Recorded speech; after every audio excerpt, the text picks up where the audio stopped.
I am a motivational speaker stuck in the body of an ads manager. See, you can teach people a technical skill as I teach women how to become ads managers.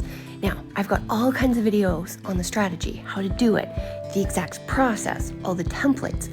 But here's the funny thing, when I first started teaching this, it only took me a matter of a couple of months before I realized that I could teach these women all these skills, and if they didn't have this one core thing, no matter what they learned or how good they became at it, they wouldn't be able to succeed. And that thing is mindset. And what I mean when I say mindset is the tools and the mental ability to come up against tough thoughts and to believe in yourself.